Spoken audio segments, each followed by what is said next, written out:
This is an Epiphone Emperor electric thin-line guitar made in the year 1959, shortly after Epiphone was acquired by the Chicago Musical Instrument Company, which was the parent company of Gibson as of 1944. So Epiphone was originally a New York-based independent manufacturer with a long history, but they fell upon hard times, especially after the death of their CEO. And this guitar is one of the earliest made under Gibson. It has a strong resemblance to the original Epiphones made in New York, but also some differences. As was the case with the original Emperor, it is a very big 18.5-inch wide guitar. But unlike the original Epiphone with the full-depth body, this is a shallow body, similar in depth to the Gibson shallow thin lines.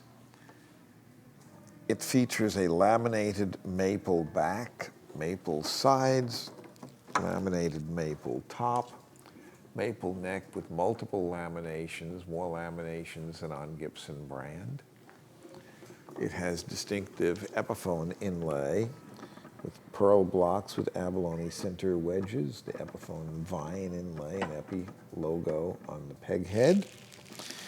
These are the original single coil Epiphone so-called New York pickups. These are the type pickups used by the original independent New York-based Epiphone company, and these are units left over when production was moved to the Gibson factory in Kalamazoo. Many of the model specs changed, but for a while at least, until they ran out of the New York pickups, they continued to use them. These also are the original New York style Epi knobs, and after they ran out of these, they switched to Gibson-style knobs and Gibson-style mini humbucking pickups, although actually the Gibson-style mini humbucking pickup in reality was first developed by Gibson for use on Epiphones. Not so much to give it a better sound, but to be different, so that the dealer, who was an Epiphone dealer, would have a product that didn't look identical to the Gibson except for the name on the peg head. There was some method to the madness when Gibson acquired the Epiphone company, or when CMI, Gibson's parent company, did.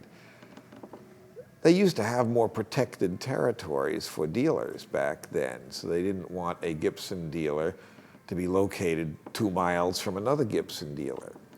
But if they had 2 pretty strong dealers, both of whom wanted to be Gibson dealers, the first one might get the Gibson brand, and the second one could be offered the consolation prize of having an Epiphone dealership.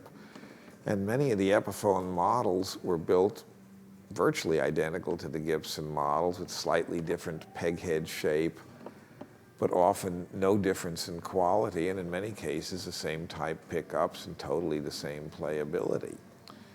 This is a model that had no Gibson equivalent.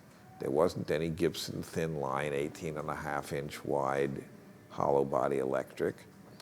Certainly no Gibson with these type New York pickups, no Gibson with this inlay pattern or with that multi-laminate neck I showed. And the Epiphone frequencator tailpiece, designed to give more tension on the bass strings, also did not appear on any Gibson model. So this is made in the Gibson factory, but is still a distinctly different line than standard Gibson, although some of the Epiphone models truly looked almost identical to the Gibson equivalent. This had no Gibson equivalent. This is very distinctly an Epiphone, even though it was made in the Gibson factory. And this was, at the time it was made, the most expensive model in the Epiphone line.